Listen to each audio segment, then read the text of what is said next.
सबको नमस्कार। मैं हूं सनी सबरवाल।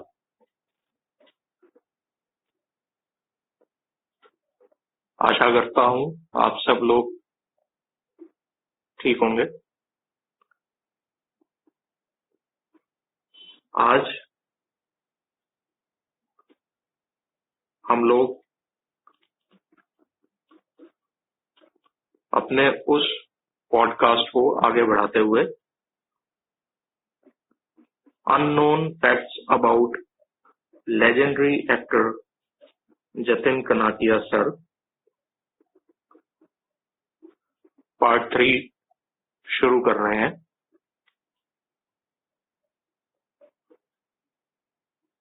और जैसा कि पिछले पॉडकास्ट में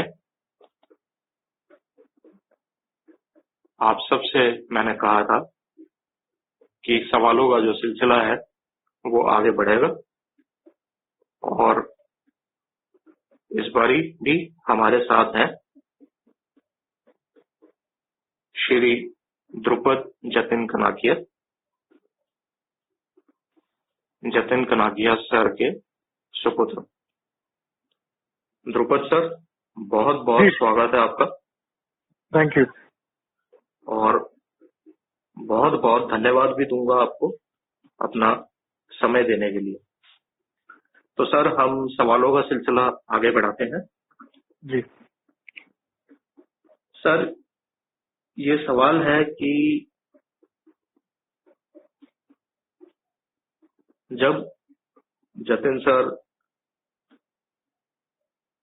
काम कर रहे थे 94 से पहले, या जो भी उनके शोज है, या 94 के बाद, 94 में श्रीमान श्रीमती जैसे कि शुरू हुआ आपने बताया, तो आप और आपकी फैमिली में आप लोग उनके शोज देखा करते थे टीवी पे, या आपको एज अ चाइल्ड बहुत एक्साइटेड होते थे आप, बहुत अच्छा लगता था आपको उन दिन उनको जी टीवी पे बिल्कुल। देखना?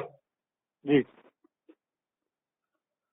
जी मेरी पूरी फैमिली, और not only my own family but मेरी पूरी एक्सटेंडेड फैमिली, जी सर। हम सभी जब बिल्कुल शुरुआत थी तब सभी एकदम एक्साइटमेंट से देखते थे, and we all felt very proud के हम में से कोई, मतलब one of our relatives TV पे आ रहे हैं, क्योंकि उनका जो टैलेंट था, अब मेरी बात करूं तो उनका टैलेंट था वो, अब गुजराती कम्युनिटी, वो भी खास करके मुंबई की जो गुजराती कम्युनिटी है जी। उसमें वो पहले से काफी पॉपुलर थे, बट वी ऑल थॉट के the world needs to know about this talent. और जब वो टीवी पे आने लगे तब वो थोड़ा सा, वो जो पार्ट था कि लोग इन्हें नहीं जानते, लोगों ने इन्हें देखा नहीं है, वो थोड़ा मतलब वो जो हमें लगता था, ऑड लगता था, वो फीलिंग चली गई कि सब देखने लगे उसे। तो मतलब जो प्लेटफॉर्म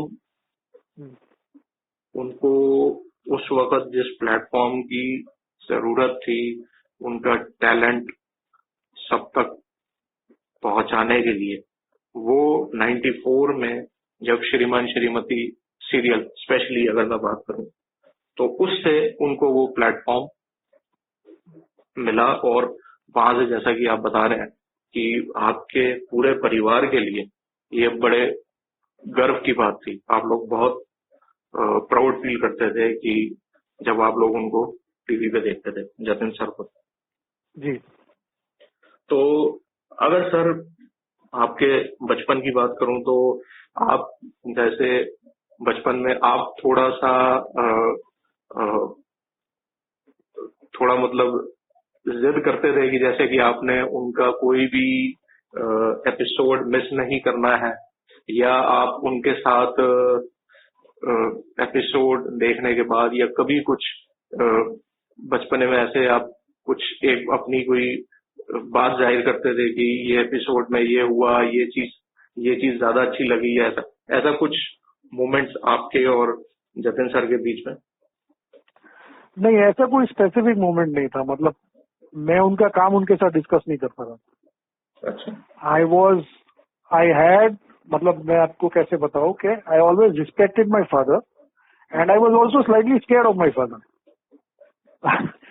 तो मैं थोड़ा संभाल के ही बात करता था उनसे, but I use to tell him के I like this very much and he would feel very happy about it. उन्हें बहुत पसंद आता था जब मैं कहता था ये।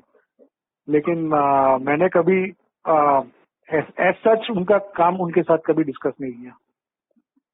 मैं बिल्कुल आपकी बात को समझ रहा हूँ सर, कि मतलब एक वो होता है ना कि जैसे बचपन हाँ, अपने फादर इज सुपरमैन, आप समझ रहे हो मेरी बात। हाँ, ये फादर इज ए फ्रेंड का जो कॉन्सेप्ट है वो तो अभी अभी आया है, हमारे टाइम में ऐसा नहीं होता था। बिल्कुल बिल्कुल। तो मतलब आपको एक वो उस चीज का ध्यान रखना होगा। तो लेकिन एक बचपने की अगर जैसे बात हम करेंगे तो एक बचपन में हम लोग एक कहते हैं ना नादानी एक वो होती है, एक बेफिक्री सी होती है। तो बच्चों का क्या होता है कि जैसे आपको कोई चीज अच्छी लगी तो आप बोल देते हो, ठीक है। यहाँ आपको थोड़ा सा लगा कि भी ये एपिसोड में या ये चीज में ये मेरे को अच्छा नहीं लगा, या यहाँ आज इतना बोले, तो कभी आपने ऐसा कुछ उनसे कभी नहीं, आपने कभी ऐसे उनसे मैंने ऐसा बात जैसे मैंने आपको बताया कि मैं ऐसे 2 वर्ड रिव्यूज उन्हें देता था। उन्होंने कोई दिल्ली दूरदर्शन की भी एक सीरियल की थी। अच्छा। मैं आपको नाम बता दूं, कमाल है कमाल करके सीरियल थी। जी, तो ऐसी भी 2-3 सीरियल की थी where the script was not very developed and then he just carried it on his shoulders. मतलब वो इम्प्रोवाइज करके मतलब उसे थोड़ा फनी बनाते थे। तो I used to tell him कि आप ये क्यों कर रहे हो, मतलब जी, क्योंकि it was quality wise compare to his other work वो काफी इंफीरियर था। जी जी सर जी। तो ऐसे मैंने कभी कभी पूछा था उनको कि आपने ऐसा क्यों किया। वो छोड़ के मैंने कभी कुछ ज्यादा मेडल नहीं किया था कभी। तो जब कभी आपने उनसे पूछा तो उन्होंने आपको साफ बताया कि भी उस वक्त की भी इसमें थोड़ा कुछ चेंजेस करने जरूरी थे, या नहीं? उन्होंने मुझे ऐसे समझाया था कि I am a newcomer in this field, तो at this point of time मुझे जो भी काम मिले मुझे करना होगा, and that is a very frank thing. इसमें कुछ गलत बात नहीं, बिल्कुल। बहुत एक मतलब बहुत उन्होंने एक बड़ा ऑनेस्ट आंसर दिया कि जाहिर बात है अभी वो अपना मुकाम बनाना चाह रहे थे, इतने साल उन्होंने स्ट्रगल करी, उस प्लेटफॉर्म का वेट किया कि उनको वो रिकॉग्निशन मिले, उनके टैलेंट को वो सम्मान मिले। तो it was a very honest answer. बड़े उन्होंने मैं कहूँगा बड़े स्ट्रेट फॉरवर्ड तरीके से आपको इस बात का जवाब दिया। सर अब अगर थोड़ा सा मैं आपके बचपन की बात करूं कि अगर स्कूल टाइम में, आई थिंक जब ये 94 में, आई थिंक आप तब स्कूल में होंगे जब श्रीमान श्रीमती सीरियल शुरू हुआ, तो क्या आपके स्कूल में आपके टीचर्स को, आपके फ्रेंड्स को, आपके जो क्लासमेट्स हैं उन सबको पता था कि ऐसे मतलब क्या मतलब बहुत सारे लोग देखते थे उस शो को? जी, सबको पता था। अच्छा। और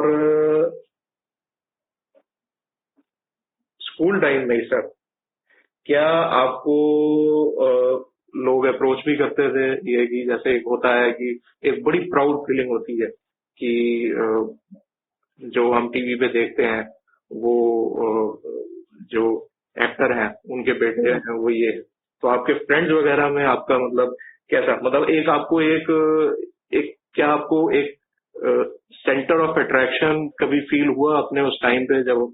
नहीं, स्कूल में तो ज्यादा ऐसा कुछ फील नहीं हुआ, और मैं खुद भी मतलब छोटा था, और सेंटर ऑफ अट्रैक्शन तो नहीं, लेकिन लोग काफी क्यूरियस थे अबाउट माई फादर, कि कैसे, कहाँ काम करते हैं, कहाँ जाते हैं, कहाँ शूटिंग होती है, शूटिंग में कौन आता है, ऐसे सब सवाल कभी कभी मुझे पूछते थे। मुझे फनी बिकॉज मुझे कुछ पता नहीं था इसके बारे में। अच्छा, तो कभी आपके फ्रेंड्स वगैरह ने आपको बोला भी होगा कि जैसे कि एक बारी हम उन दिनों तो मेरे ख्याल एक जो दौर था वो ऑटोग्राफ का दौर होता था, कि हम सर से ऑटोग्राफ लेना चाहते हैं, सर को मिलना चाहते हैं, क्योंकि नहीं, जो मेरे क्लोज फ्रेंड्स थे वो तो ज्यादातर मेरे फादर को मिल चुके थे। अच्छा। फोटोग्राफ की तो किसी ने बात नहीं की। हाँ, एक दो बार शूटिंग देखने की जरूर बात की थी किसी ने। अच्छा। एग्जैक्टली किसने मुझे याद नहीं, बट मैंने जो था वही बताया था कि भाई मैंने खुद शूटिंग नहीं देखी है। तो as I said my father was a thorough professional. अगर मैं उन्हें मैं बोलता भी कि भाई मुझे शूटिंग देखनी है तो he would turn me down. ये मुझे पता था पहले से। अच्छा। वो फैमिली और बिजनेस को मिक्स नहीं करते थे। मतलब आपने फिर अगर कभी किसी ने बोला भी कि शूटिंग देखनी है तो आप... हाँ, तो मैं वही बताता था कि भाई शूटिंग तो मैंने भी नहीं देखी, तो मैं तुम्हें कैसे ले जाऊंगा। नहीं, ये बात तो बिल्कुल ठीक है आपकी। नहीं, मतलब आप सोचते होंगे कि मैंने मेरे फादर के साथ मैं भी गया हूँगा किधर, मैं सबसे मिला हूँगा, ऐसा तो कुछ था नहीं।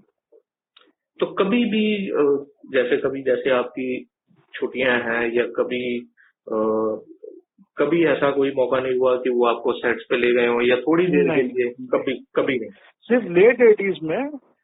अभी ये तो काफी पुरानी बात has no connection to his TV career. Late 80s में दूरदर्शन मराठी, मतलब डीडी मराठी आती थी, मराठी नहीं कुछ और नाम था तभी। तो उसमें एक छोटा सा गुजराती सेगमेंट आता था रोज शाम को। तो बॉम्बे के टीवी टावर में उसकी शूटिंग होती थी। ये टीवी टावर सर, ये कोई स्टूडियो है या मतलब? नहीं, बॉम्बे का दूरदर्शन का वेरी फेमस टीवी टावर है। टीवी जी। तो वहां पे सीनियर कॉन्ट्रैक्टर के साथ my father perform the Gujarati skit. अच्छा। वो मैं पहली और आखिरी बार उनको मैं ये परफॉर्मेंस करते हुए देखने गया था। अच्छा। तो ये एक मैंने देखा। दैट वाज, ये कुछ लेट 80s में था जब मैं 7-8 साल का हूँ या 8-9 साल का हूँ। अच्छा, कभी कोई इंसिडेंट ऐसा जो उस वक्त या बाद में आपको पता चला हो? कभी आपको उस वक्त सर का, तो जैसे आप बता रहे थे कि वो बहुत एक बिजनेस को और फैमिली को बिल्कुल भी वो मिक्सअप नहीं करते थे, ना होने देना चाहते थे। कभी बाद में आपको कभी पता चला हो कि कोई सेट पे कोई इंसिडेंट या कोई एक वाकया जो उनके फैंस के लिए जो अभी तक कहीं शेयर नहीं हुआ हो? मतलब किस कॉन्टेक्स्ट में? मतलब कैसा इंसिडेंट? कोई इंसिडेंट, कोई कुछ भी हम कह सकते हैं कि कहीं उनको कोई प्रोजेक्ट, कोई उनके वहां सेट पे कोई प्रोजेक्ट उनको वहां से मिल गया हो, या किसी को स्टार को कुछ दिक्कत हो रही, कोई फनी इंसिडेंट, कोई कुछ भी ऐसा, मतलब कोई? नहीं, ऐसा कोई इंसिडेंट मैंने खास सुना नहीं है। I think my mother would be the right person to ask this, लेकिन वो यहाँ पे है नहीं अभी फिलहाल। अच्छा। लेकिन मैंने तो ऐसा कोई इंसिडेंट सुना नहीं है सेट से। अच्छा। मैंने हाँ सिर्फ सेट पे दूसरे एक्टर्स का क्या रिव्यू था अबाउट अ पर्टिकुलर प्ले और अबाउट अ पर्टिकुलर परफॉर्मेंस, ये बातें होती थी। अच्छा। इसकी एक्टिंग ऐसी थी, people are finding this very good, इसका ये प्ले हुट हुआ या दिस वाज नॉट पॉपुलर, ऐसी सब बातें होती थी। Nothing very specific. और as far as TV is concern, उसमें तो मैंने मतलब कुछ ज्यादा मैंने सुना नहीं है। Plays, as I told you, plays में हमारा आना जाना ज्यादा रहता था एज ए फैमिली ऑल्सो। तो उसमें कुछ बातें सुनने मिलती थी। अच्छा। टीवी ये जो शूटिंग होती थी सिर्फ हाथ शूटिंग होती थी, वो मुझे याद है, लेकिन अपार्ट फ्रॉम दैट मुझे कुछ ज्यादा पता नहीं है इसके बारे में। सर, श्रीमान श्रीमती एक बहुत ही अलग, मैं कहूँगा कि जो सर के साथ एक जो सीरियल है वो सबसे ज्यादा उनके टैलेंट के साथ, उनके करियर के साथ रिलेट करता है। तो ये कभी आप श्रीमान श्रीमती के सेट्स पे भी आपको कभी जाने का मौका नहीं मिला, या आप कभी नहीं? नहीं, मैं कभी नहीं गया। अच्छा। और मैंने कभी ट्राई भी नहीं की जाने की।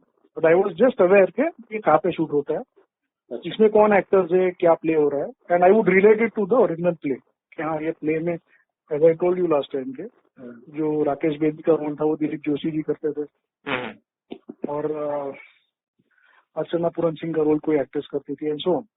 तो the play itself was very popular. तो जब श्रीमान श्रीमती की शुरुआत हुई, and when I saw it I would related to the play, कि वो जो 1.5 घंटे का प्ले था, 90 या 100 मिनट्स का जो प्ले था, उसको कैसे एक्सपेंड किया गया इसमें, और नए नए कैरेक्टर्स ऐड किए गए।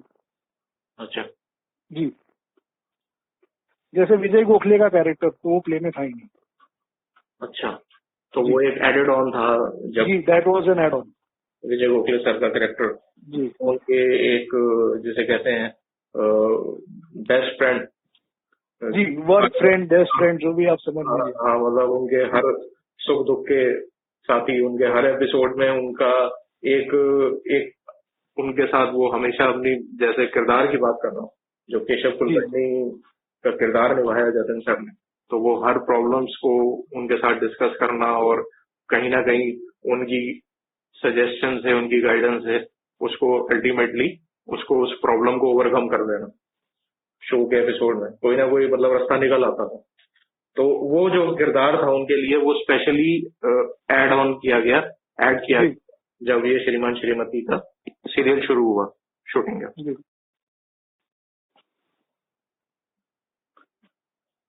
सर, जो भी आपको पता हो, मतलब जैसे कि श्रीमान श्रीमती ने, जैसे मैंने बोला कि एक अलग ही एक रिलेशन बड़ा खास सर के करियर के साथ श्रीमान श्रीमती। तो सर की इक्वेशन अपने जो उनके जो मेकर्स थे, जो को एक्टर्स थे, जो भी मेंबर्स थे, क्रू मेंबर्स थे, सबके साथ उनकी इक्वेशन कैसी थी? वैसे ही जैसे कि आपने बताया कि वो मतलब अपने काम को लेके बहुत ज्यादा सीरियस थे, पर यहाँ शायद कि उनके साथ भी वैसी थी, या यहाँ थोड़ा वो कुछ सर के साथ कुछ उनका थोड़ा क्लोजनेस हुई, कुछ फ्रेंडशिप वगैरह कुछ? नहीं, उनके रिलेशंस काफी अच्छे थे सबके साथ।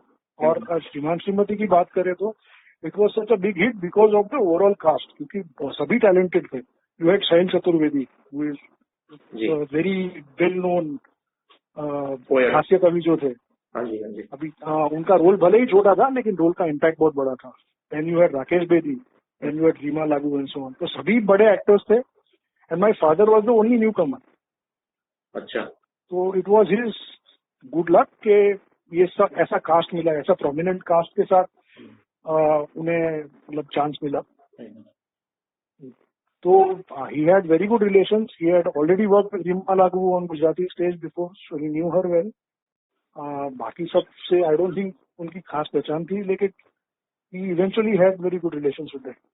अच्छा, रीमा मैम के साथ उनकी थिएटर में उनके साथ काफी उनको काम किया हुआ था। अच्छा, पहले उनके साथ काम किया था।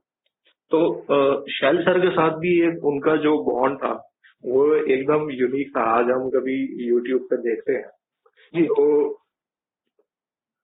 पता नहीं सुनने वाले इस बात से कितना रिलेट करेंगे, लेकिन मैं एक अपनी बात करूँ। जैसे ही वो फ्रेम आता है कि शैल सर बैठे हैं एक चेयर पे और जतिन सर आते हैं, गोखले साहब आते हैं, मतलब इससे पहले कि कुछ फनी क्रिएट हो या वो कुछ बोले, उससे पहले ही लोग हंसते थे, हंसने लगते थे। और वो अपने आप हंसी जो है वो चेहरे पे आ जाती थी। और ये वैसे एक मजाक की बात है, तो लेकिन कभी कभी मैंने ऐसे मतलब देखा, और कई बार जब हम लोग अपने फ्रेंड्स वगैरह में बात करते थे तो वो कहते थे यार हमें भी ऐसा ऑफिस में, और हमें भी बहुत शर्मा सर जैसे मिले जी, और हम भी जाके ताकि उनके साथ खूब मस्ती करें, खूब मजाक करें। तो एक उन दिनों ये आजकल तो सर एक बहुत ज्यादा प्रोफेशनलिज्म बहुत ज्यादा हो गया है।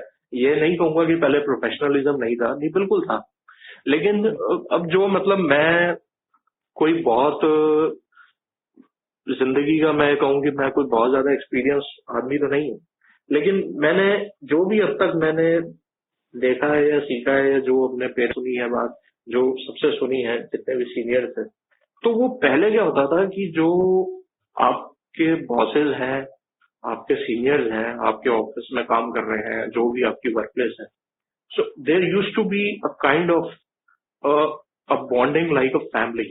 वो इस चीजों को बड़ा ध्यान रखते थे कि यार ये कोई अकेला बंदा नहीं है, इसके साथ पूरी फैमिली है। लेकिन आजकल अब जैसे मैंने अब देखा है, टिपिकल कॉर्पोरेट कल्चर्स हो गए हैं या जो भी आप कह सकते हैं, कुछ टाइम से देख रहे हैं, तो वो एक थोड़ा सा वो एक रुथलेस एरा आ गया है कि भी आज की डेट में एक किसी की जॉब चली जाना या वो कोई बहुत बड़ी बात अभी नहीं रही। अभी बहुत से लोगों को हिट पड़ जाती है ड्यू टू वेरियस रीजंस। मैं नहीं कह रहा कि कोई एम्प्लॉयर इसको डेलिबरेटली कर रहा है या क्या है, लेकिन उन दिनों में मैं अपने पेरेंट्स से बात करता हूँ, जितने भी बड़े हैं मुझसे, तो वो कहते थे कि ये सब चीजें नहीं होती। आपके जो बॉसेस हैं, सो वो आपके जैसे घर में आपके बुजुर्ग हैं, वो आपके बुजुर्ग होते हैं, तो वो आपको डांट भी देंगे, समझा भी देंगे, लेकिन ये सब नहीं होता था। अच्छा, फिर उन दोनों ये बायोमेट्रिक्स वगैरह का भी नहीं होता था हिसाब किताब 90s में। तो ये होता था कि भाई आपको कुछ प्रॉब्लम है या कुछ है, so you have to convince your boss, your reporting manager. आपने उनको बताया, बड़ा कन्विंसिंग रीजन दिया, सर ये बात है मैम ये बात, तो वो बहुत कोऑपरेटिव होते हैं। वो एक अलग ही एरा था। बट आज भी हम जब वो देखते हैं यूट्यूब में स्पेशली पुराने, तो वो जो फ्रेम आता है शैल सर और जतिन सर और विजय गोखले सर, तो वो हंसी जो है वो अपने आप आ जाती है जी चेहरे पर। सर वो शो काफी रिलेटेबल था सभी के लिए। मतलब पहली बात तो ये है कि उसमें कोई भी जात की वल्गैरिटी नहीं थी। Humour was not cheap.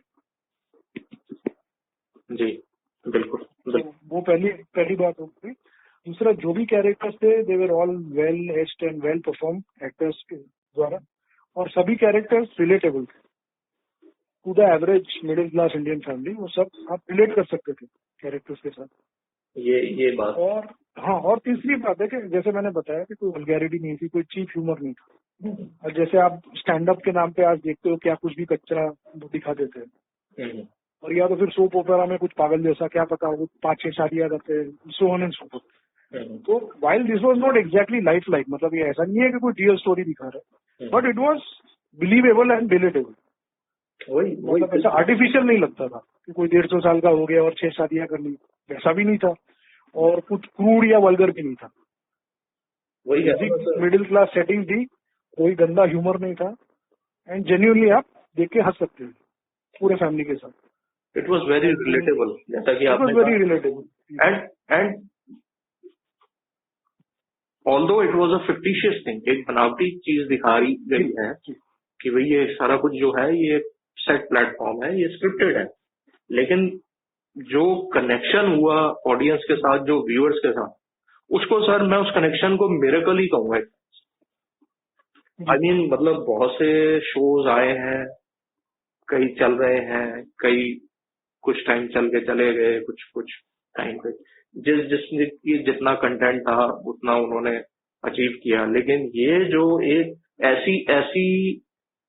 ऐसी दीवानगी अगर मैं कहूँ इस शो को लेकर कि आज अगर हम लोग भी कहीं बैठ के सोचते हैं यार, हम सिर्फ सोच सकते हैं क्योंकि हमारे पास कोई इसके अलावा अब ऐसा तो है नहीं कि कोई हम पास में जाके कुछ बदल सके। हाँ, अगर उस वक्त हमें कुछ होता या हम उस वक्त इतनी समझ होती और ये पता होता कि ये शो ऐसा कनेक्शन कर देगा ऑडियंस के साथ, तो वैसे कहूंगा कि ये एक मिरेकल था। तो जो आपने कैरेक्टर्स की बात कही, और वही मैंने आई थिंक पार्ट 2 में या पार्ट 1 में मैंने बोला था कि फिक्टिशियस चीज थी, लेकिन लोग इससे रिलेट करने लगे और लगने लगा कि जैसे ये कोई एक बिल्कुल कोई कहानी है, कोई रियलिस्टिक कहानी हमें दिखाई जा रही है। वो किरदारों के अंदर इतना जो उसको नेचुरल तरीके से निभाया गया। So it was a team work. The credit goes to the entire team, the makers and the actors and all the people associated with the project of Shriman Shriman। तो अब सर यहाँ 90s की बात हुई है, तो थोड़ा सा आप भी कुछ प्लीज शेयर करें कि 90s के एरा के मतलब अभी और उन दिनों कैसा, मतलब अभी थोड़ा बहुत आप भी ये मिस करते हो 90s का एरा? क्योंकि अभी बहुत ज्यादा एक फास्ट पेस वो हो गया है, लाइफ हो गई है कि सारी चीजें हैं, टेक्नोलॉजी ने आपको बहुत ज्यादा फैसिलिटी दे दी है, लेकिन कुछ ऐसी बातें हैं जो आपको लगता है कि यार वो 90s के एरा में कभी कभी आपको लगता है कि मिस करते हो आप वो एरा 90s से?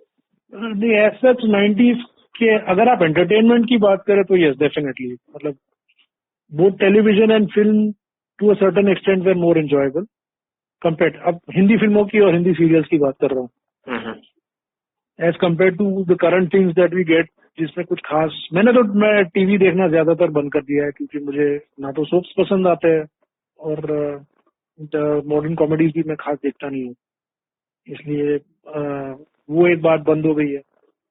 और मूवीज में भी हाँ, बात मानने जैसी है कि 90s की फिल्म्स क्रूड थी, मतलब मसाला फिल्म्स जो बोलते थे, बट स्टिल वल्गैरिटी कम थी, मतलब ह्यूमर क्लीन था, कभी कभी रियलिस्टिकली लोग हंसते थे देख के। अभी तो पता नहीं क्या बनाते, ज्यादातर सब कॉपी होता है। And so yes definitely as far as entertainment is concern, 90s were I think much better than what we have now.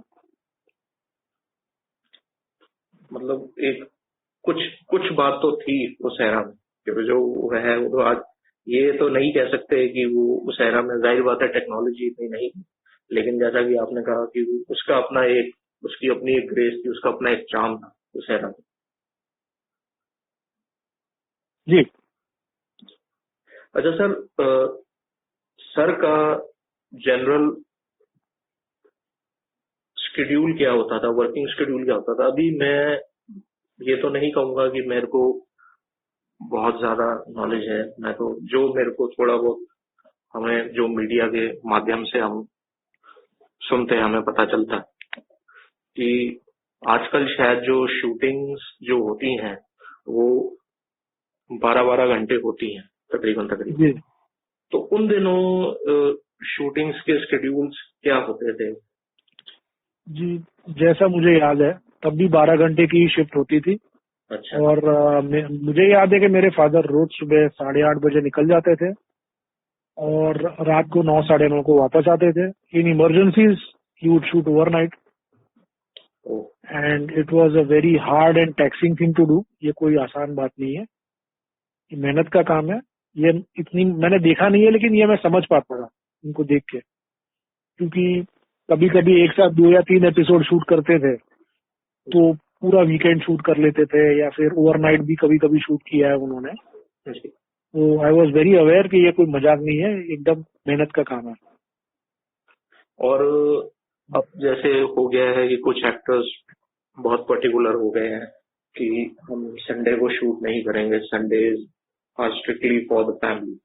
तो जैसे डिमांड है, प्रोजेक्ट की डिमांड है, काम जो एक शेड्यूल है उसको पूरा करना है, शो को कंप्लीट करना है, तो जतिन सर वीकेंड में, मतलब सैटरडे और संडे को भी शूटिंग किया करते थे? नहीं, संडे को ज्यादातर उनके शोज होते थे theatre related, and that was always there, मतलब वो उस पर कभी कॉम्प्रोमाइज नहीं करते थे। लेकिन rarely he did shoot on weekends, ज्यादा नहीं। बट तभी ये जो आप बता रहे हो कि कोई एक्टर्स बोलते हैं कि हम संडे शूट नहीं करते, that's a very good thing. But in my father's time, specially when he was starting out, तभी आई डाउट कि उन्हें ऐसा कोई ऑप्शन था। तो मतलब 6 दिन वो जो उनके टीवी के प्रोजेक्ट, क्योंकि श्रीमान श्रीमती के बाद he suddenly got work in more than half a dozen serials. फिर वो एक साथ 5-6 सीरियल्स का शूटिंग करने लगे थे, क्योंकि हम सब एक है भी आ गया, फिर तेरे घर के सामने भी था, फिर एक टिकी तुलसानिया के साथ एक सीरियल थी, बहुत सारी सीरियल्स एक साथ चालू हो गई थी। तो ही literally work 6 days a week, 7 days a week, और उन्हें कोई ब्रेक जैसा कुछ होता नहीं था। तो मतलब अगर वो, and I think ultimately that was one of the things that took a toll उनकी सेहत पे। ये जो उन्होंने एकदम काम पे फोकस कर दिया without caring for his health, caring for his body, ये ultimately that I think that played a part in what happened to him. इसलिए आप जो बता रहे हो कि अभी एक्टर्स ये डिमांड करते हैं कि we will take 1 day off, that is a very welcome thing if it happens. तो अगर वो 7 days जैसे और प्रोजेक्ट्स आ गए उनको कि जब जैसे कि आप बता रहे हैं श्रीमान श्रीमती के दौरान या उसके बाद या उसके आसपास, तो अगर वो नहीं भी तो 6 दिन तो उन्होंने मंडे टू सैटरडे तो उन्होंने अपने टीवी के जो प्रोजेक्ट है श्रीमान श्रीमती उसके लिए शूटिंग करनी ही करनी, उसमें कोई एक्सक्यूज नहीं है। और अगर संडे को होता था तो संडे को क्योंकि वो बहुत ज्यादा उनकी जो मैं ये कहूँगा पैशन था, उनका पैशन थिएटर था, तो वो थिएटर के वो भी अपना टाइम डिवोट करते हैं। और जैसा कि आपने कहा कि वो इतना ज्यादा उनके काम को लेकर वो इतने ज्यादा उनका हेक्टिक शेड्यूल हुआ कि जी बहुत ही हेक्टिक शेड्यूल था उनका जी। और शायद श्रीमान श्रीमती जब फर्स्ट सीरियल थी तभी शायद he was not engage the whole week, लेकिन श्रीमान श्रीमती टीवी पे आने के 1 या 1.5 साल के अंदर he was working in 5 or 6 serials at the same time. तो तभी ही वॉज लिटरली वर्किंग 24/6 24/7, पूरा दिन वो काम करते थे, सुबह निकलते थे, रात को लेट आते थे, यही वो करते थे। And he did this for many years, मतलब ऐसे नहीं कि वो 6 महीने के लिए ऐसा हुआ, कई सालों के लिए ऐसा चला। अब सर मैं यहाँ एक सवाल पूछूंगा कि जो उनकी हेल्थ की अब बात आई तो जब जितना कि मीडिया के द्वारा हम सबको पता चला कि जी मैं आपको रोकूंगा इसमें, जो मीडिया में मेरे फादर की हेल्थ या मेरे फादर की डेथ के बारे में पब्लिश हुआ है वो ज्यादातर गलत है। None of us have bothered to correct it because हमें कोई इसमें इंटरेस्ट नहीं था, लेकिन जो कहते हैं कि उन्हें कैंसर डायग्नोज हुआ फिर भी वो काम करते रहे, ऐसा कुछ नहीं था, ये बात सब गलत है। तो मतलब उनको पैनक्रियाटिक कैंसर, हाँ उनको बेसिकली ये हैड अ स्टमक प्रॉब्लम और वो 6-7 महीने चला। And my uncle is gastro specialist, तो वो उनके पास जाते थे।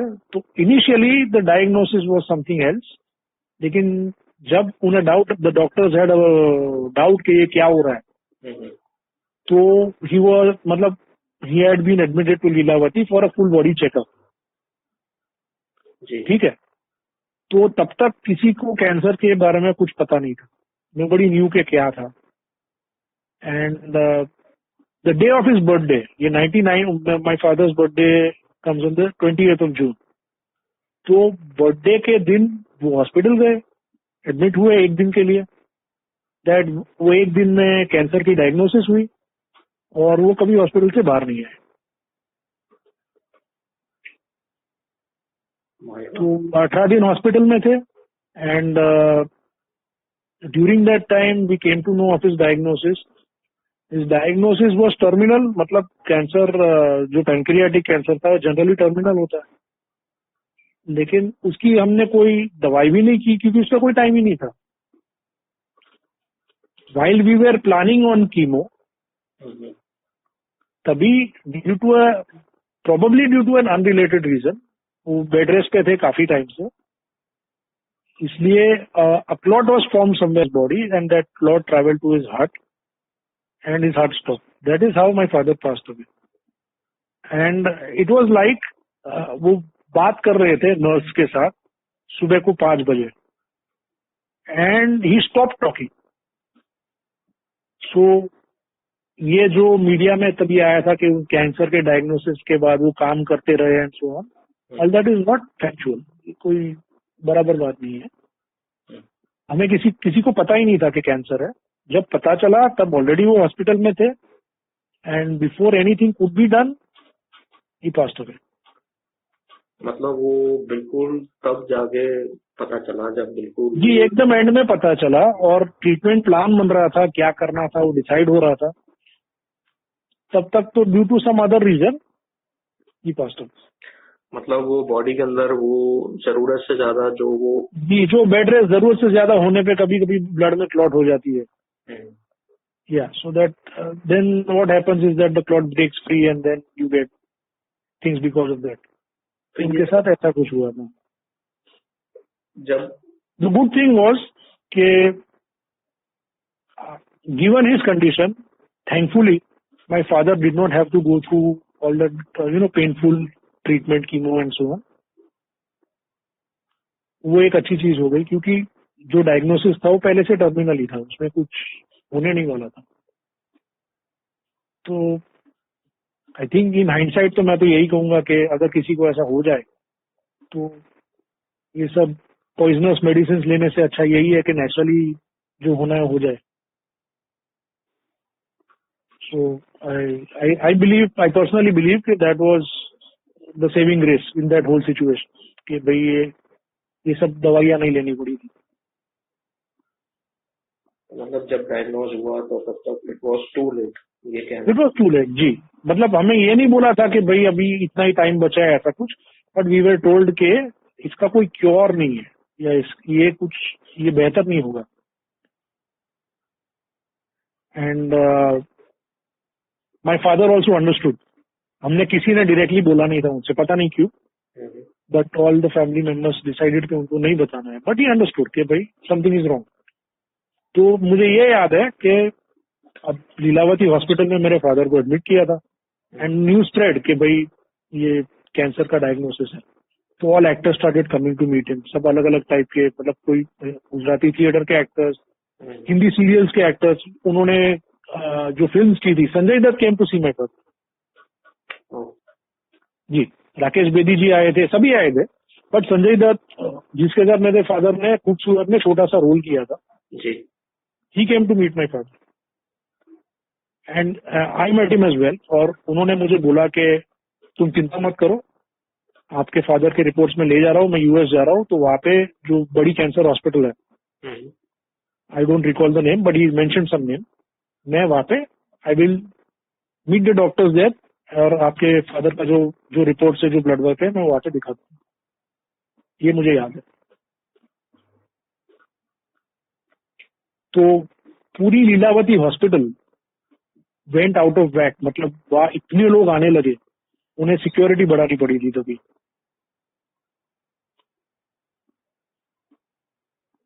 और ऐसी हालत हो गई थी। एक तो अभी कुछ टाइम पहले राकेश बेदी सर ने एक मीडिया इंटरेक्शन में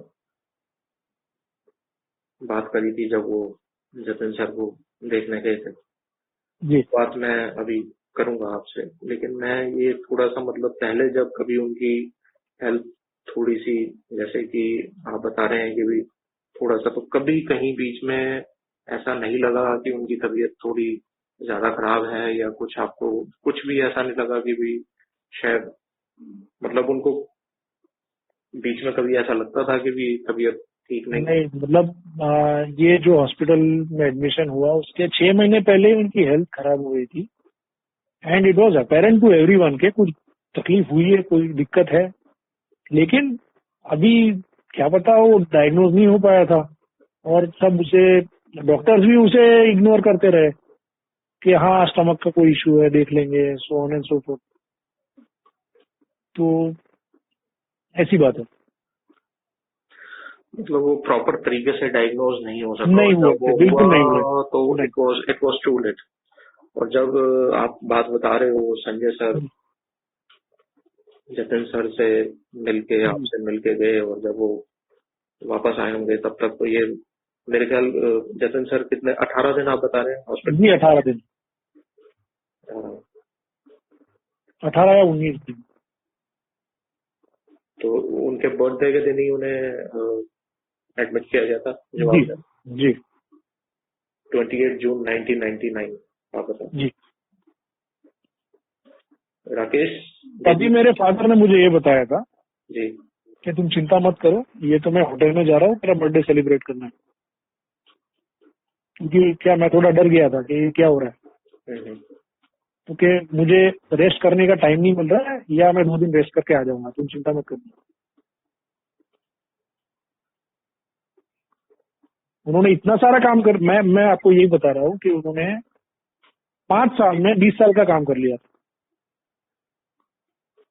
may be new, maybe fate new के ऐसा होने वाला है, इसलिए एक साथ जितना काम मिले सब मिल गया, क्योंकि इतना हेक्टिक काम, इतना सारा काम मैं तो नहीं कर पाऊंगा। जो इंटेंसिटी थे उन्होंने काम किया, मतलब रोज के 12-12 घंटे, 15-15 घंटे वो काम करते थे। वो भी ऐसे नहीं कि कुछ एसी ऑफिस में बैठ के काम करना, ईमेल भेजना, ऐसा तो था नहीं।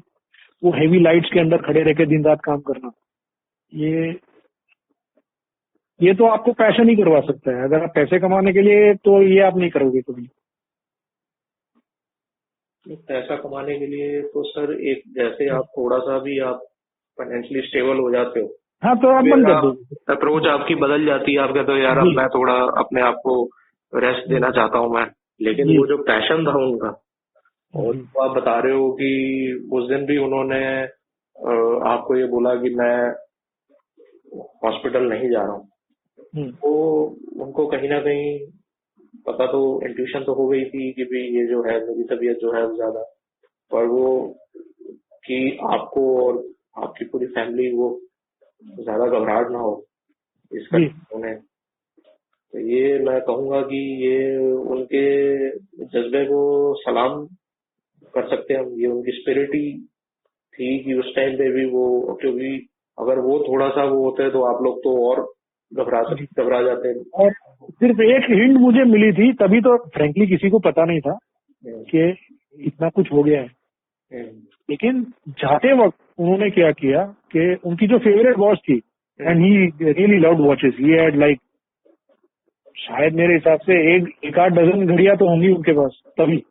अच्छा। और सब महंगी महंगी घड़ी वो रखते थे। तो उनकी जो फेवरेट वॉच थी वो मुझे पहना के चल गया।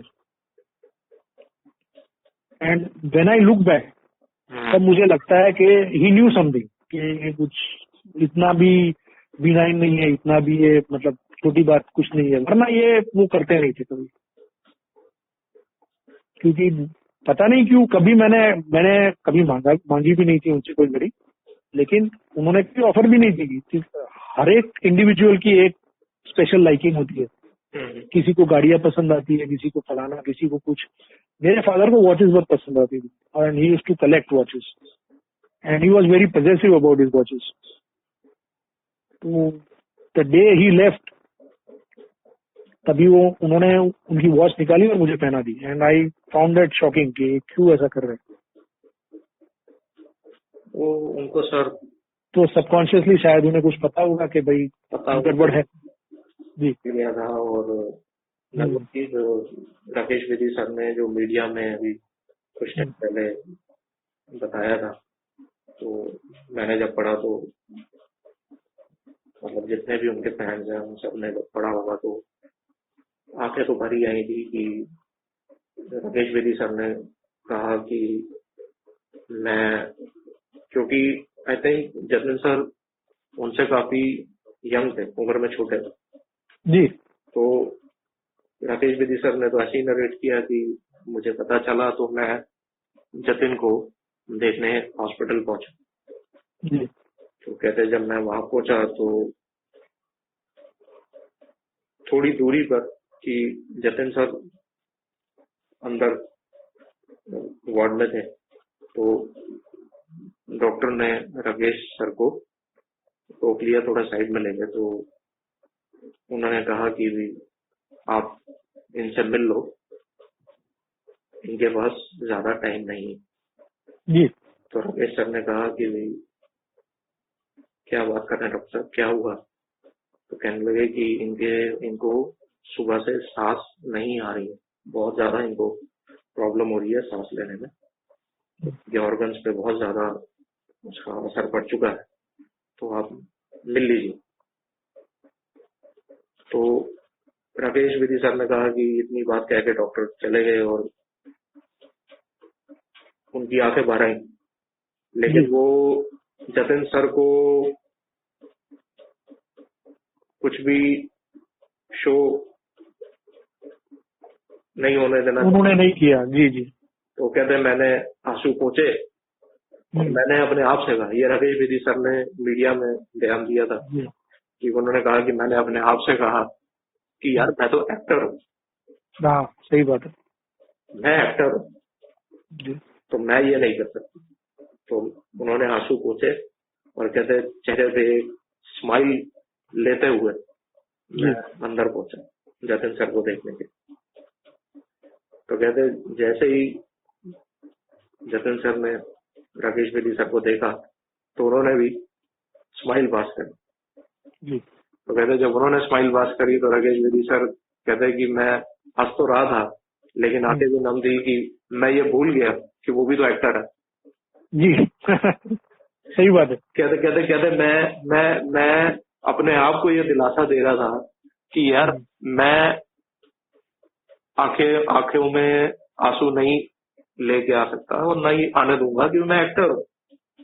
तो मैं एक मुस्कुराता हुआ चेहरा लेके जाऊंगा। जैसे ही उन्होंने राकेश बेदी सर को देखा तो उनको पता तो उनको चल गया था कि उनकी तबीयत अब बहुत ज्यादा खराब हो चुकी। तो उन्होंने कहा कि जैसे वो हंस रहे थे तो जतिन सर ने भी उनको देख के स्माइल पास करी। तो कहते मैं भूल गया कि ये भी तो एक्टर है।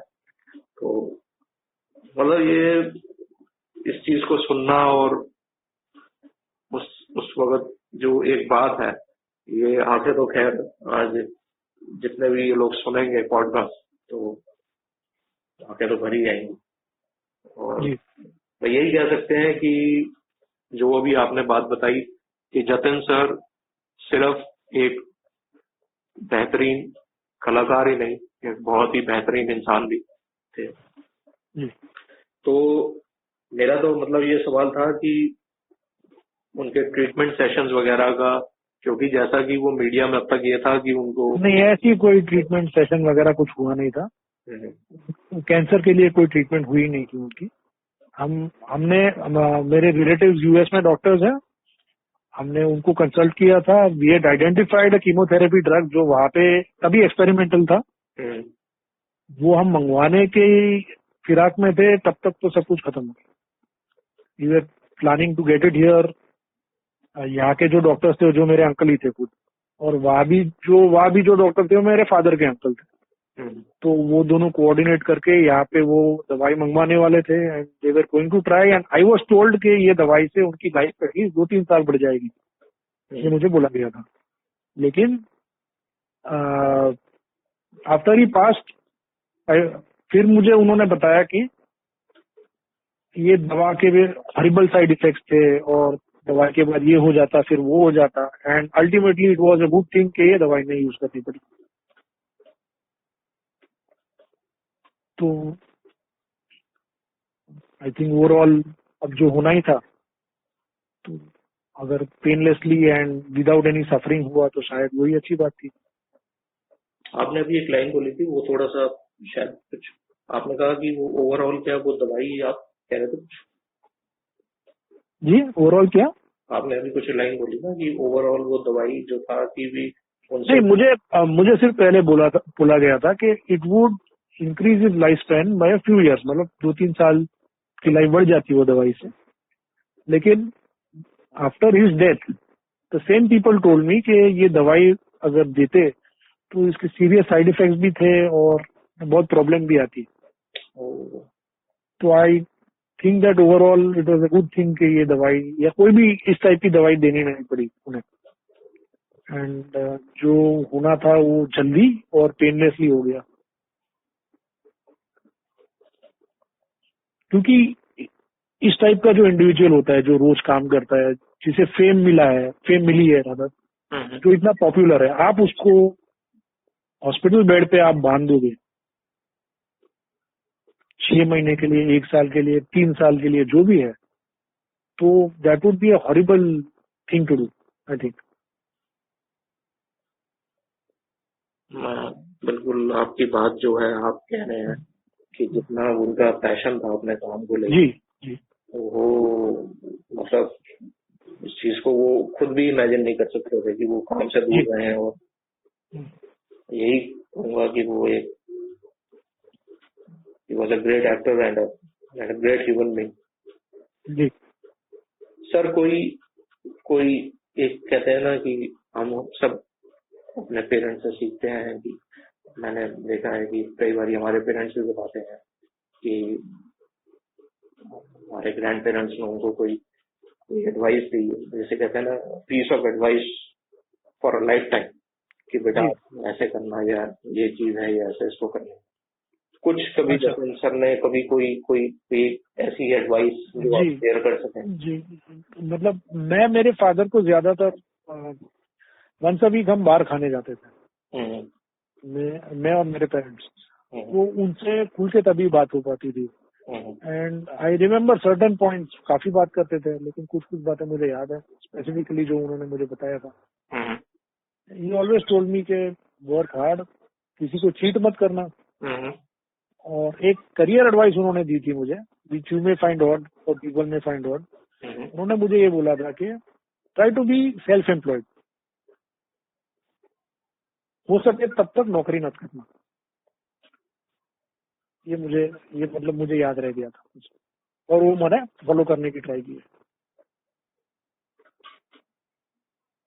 सर मतलब उन्हें बहुत पहले ही पता चल गया था कि I would not make an actor. जैसे मेरे फादर ने मुझे बोला था कि भाई तुम झूठ तो बोल नहीं पाते हो, तुम एक्टिंग क्या करोगे। तो वो समझ गए थे कि एक्टिंग मेरे बस की बात नहीं है। तो but he told me that अगर तुम्हें एडिटिंग या ऐसे कोई लाइन में इंटरेस्ट है तो प्लीज मुझे बताना, तो उसमें स्कोप बहुत है, I will help you out as such. लेकिन मैंने कभी कोई इंटरेस्ट दिखाया नहीं उसमें। तो इस चीज को मतलब वो बहुत ही मतलब उनको कोई वो एक इस चीज को लेके थोड़े वो रिजिड नहीं थे कि आप ये करो या आप नहीं बिल्कुल नहीं, बिल्कुल नहीं।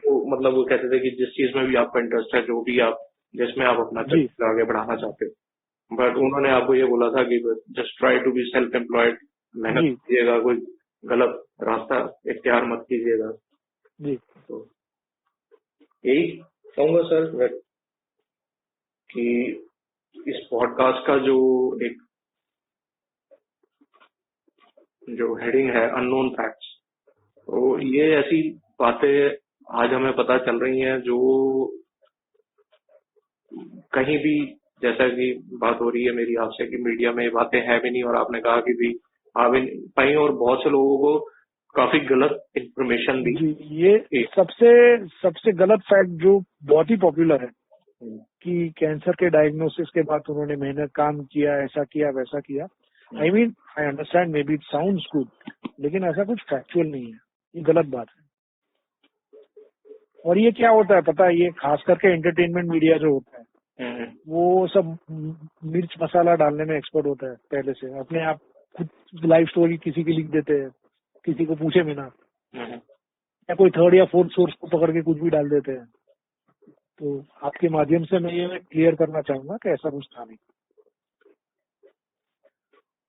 ध्रुपद सर, बहुत सी बातें आपने आज क्लियर करी, बहुत सी बातें हम सबको बताई, और सबसे पहले मैं तहे दिल से आपका धन्यवाद दूंगा कि आज आपने हमें अपना समय दिया, और बहुत सी ऐसी बातें हैं, बहुत से ऐसे सवालों के जवाब जो लोग जानना चाह रहे थे, या फिर जिनको लेके क्रिस्टल क्लियर इंफॉर्मेशन नहीं थी, वो आज आपने, कहूंगा कि वो जो सच है उससे सबको वाकिफ कराया। तो बहुत बहुत शुक्रिया आपके समय के लिए, और इस पॉडकास्ट को सुनने वालों के लिए मैं जरूर बताना चाहूंगा कि पार्ट 4 में ये सवालों का सिलसिला जारी रहेगा, और मैं कोशिश करूंगा कि ध्रुपद सर के साथ जल्द से जल्द कोऑर्डिनेट कर सकूं और उनका टाइम ले सकूं, ताकि पार्ट 4 में हम आगे कुछ और सवाल जतिन सर के बारे में उनसे बात कर सकें, ध्रुपद सर से बात कर सकें, और उन सवालों के जवाब दें। सर, बहुत बहुत शुक्रिया आपके टाइम के लिए, बहुत बहुत शुक्रिया। Thank you very much. Thank you Sunny bhai. Thank you. Good night.